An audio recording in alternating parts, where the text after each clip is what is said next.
ساتھ ہی ساتھ میں یہ بھی گواہی دیتا ہوں کہ جناب محمد رسول صلی اللہ علیہ وسلم اللہ رب العالمین کے بندے اور اس کے رسول ہیں۔ اور اس کے بعد قرآن مجید کی 3 سورتوں سے 4 آیت کی تلاوت کی گئی ہے۔ پہلی آیت یہ تھی جو سورہ آل عمران کی ہے کہ یا ایھا الذین آمنوا اتقوا اللہ حق تقاتہ ولا تموتن الا وانتم مسلمون، یعنی کہ اس سورت میں اور اس آیت میں یہ ارشاد فرمایا گیا ہے کہ اے لوگوں جو لوگ ایمان لائے ہو، یعنی اے ایمان والو، اللہ رب العالمین سے ڈر جاؤ، حق تقاتہ، جیسا کہ تمہیں ڈرنے کا حق ہے۔ یعنی کہ ایک انسان اللہ رب العالمین سے اس وقت تک مکمل ڈرنے کا حق ادا نہیں کر سکتا جب تک کہ وہ اپنی زندگی کے تمام کے تمام حالات اور تمام کے تمام واقعات کو، یعنی زندگی کے ہر ایک مرحلے کو قرآن و سنت کے مطابق نہیں گزارتا ہو۔ یعنی کہ ایک مسلمان اس وقت اللہ رب العالمین سے ڈرنے کا حق ادا کرے گا کہ جب وہ پوری زندگی اس کی قرآن و سنت کے مطابق گزر رہی ہو اس کی۔ اس کے بعد قرآن مجید سورہ نساء کی پہلی آیت پڑھی گئی ہے، جس کا ترجمہ یہ ہے کہ یا ایھا الناس اتقوا ربکم، یا ایھا الناس اتقوا ربکم خلقکم من نفس واحدہ، کہ اے لوگوں، اے دنیا کے تمام انسانوں، اس اللہ رب العالمین سے ڈرو، اور وہ اللہ رب العالمین جو تمہیں ایک مرد اور ایک عورت کے ذریعہ سے پیدا کیا ہے۔ یعنی کہ حضرت آدم علیہ السلام کو اللہ رب العالمین نے اپنے ہاتھوں سے بنایا، اس کے بعد پھر حوا سلام اللہ علیہ کو آدم علیہ السلام کے بائیں پسلی سے نکالا، یعنی کہ آدم علیہ السلام کے لیے ان کی جوزہ محترمہ حوا سلام اللہ علیہ کو پیدا کیا۔ اس کے بعد ان دونوں کی ملاوٹ اور ملنے کی وجہ سے انسان کی زندگی اور پھر انسانوں کی تعداد کو اللہ رب العالمین نے بڑھایا۔ اور اس کے بعد پھر اللہ رب العالمین پھر کہتا ہے کہ اللہ رب العالمین سے ڈرو، اور پھر کہہ رہا ہے ڈرنے کے بعد کہ اپنے رشتہ داروں کا خاص خیال رکھو۔ یعنی کہ رشتے جو ہے نکاح کے بعد جو رشتے بنتے ہیں ان رشتوں کا خیال کرو، اس میں اونچ نیچ نہ کرو اور اس کے حقوق ادا کرو۔ اس کے بعد تیسری جو آیت پڑھی گئی ہے یا ایھا الذین آمنوا اتقوا اللہ وقولوا قولا سدیدا، یعنی اے ایمان والو، اللہ رب العالمین سے ڈرو اور جب بھی کوئی بات بولو تو سچی بات بولو، درست بات بولو،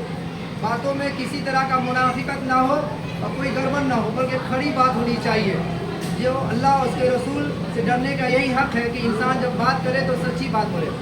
اس سے کیا فائدہ ہوگا؟ اللہ فرماتا ہے یصلح لکم اعمالکم ویغفر لکم ذنوبکم، اگر تم سچی بات بولو گے، سچوں پر قائم رہو گے تو اللہ رب العالمین تمہاری اعمال کی اصلاح کر دے گا، تمہاری گناہوں کو معاف کر دے گا۔ میرے محترم سامعین اکرام، اس کے بعد جو ہے ایک حدیث پڑھی گئی ہے جو جناب محمد صلی اللہ علیہ وسلم ہر خطبہ میں، چاہے جس کو خطبہ حاجہ بولا جاتا ہے، جو بھی میں پڑھا ہوں، آپ صلی اللہ علیہ وسلم فرماتے ہیں کہ فَإِنَّ خَيْرَ الْحَدِيثِ کتاب اللہ، بلا شک شبہ سب سے بہترین کتاب، سب سے بہترین بات اگر کسی کی ہے تو وہ اللہ رب العالمین کی ہے، وہ کتاب اللہ کی شکل میں، یعنی قرآن مجید کی شکل میں سب سے بہترین کتاب ہے۔ اس کے بعد وَخَيْرَ الْحَدِيُ هَدْيُ مُحَمَّدٍ صلی اللہ علیہ وسلم، اور سب سے بہترین طریقہ دنیا میں، سب سے بہترین طریقہ جناب محمد رسول اللہ صلی اللہ علیہ وسلم کی ہے، جو احادیث اور سنت کی روشنی میں موجود ہے۔ اس کے بعد آپ صلی اللہ علیہ وسلم نے فرمایا کہ وَشَرَّ الْأُمُورِ مُحْدَثَاتُهَا، وَشَرَّ الْأُمُورِ مُحْدَثَاتُهَا، اور یاد رکھنا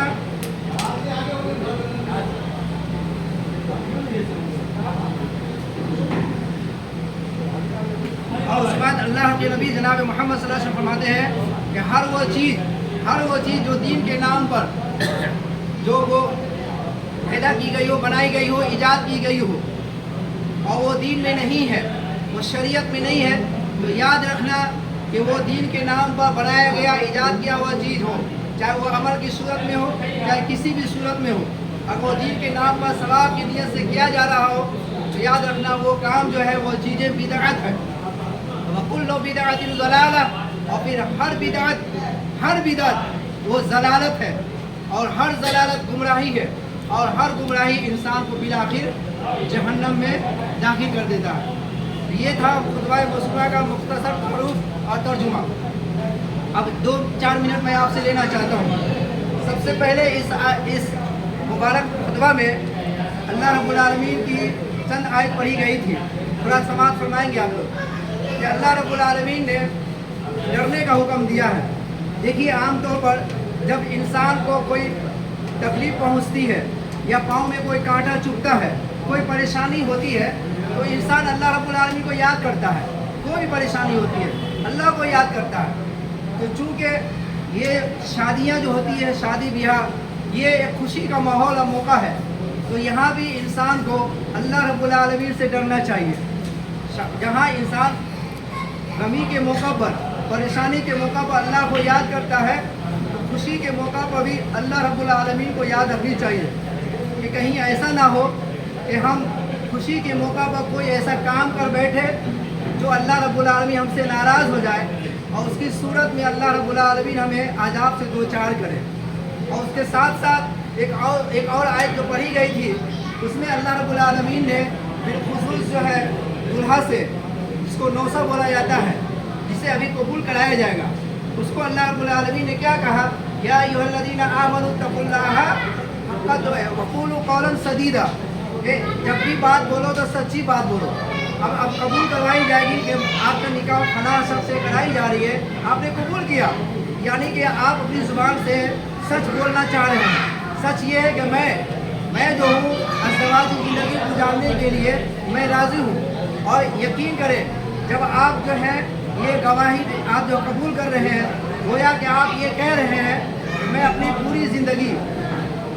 کے مکمل آخری سانس تک میں اس ذمہ داری کو نبھاؤں گا، رشتہ داری کو نبھاؤں گا۔ لہٰذا اللہ رب العالمین نے کہا کہ سچ بات کہنا۔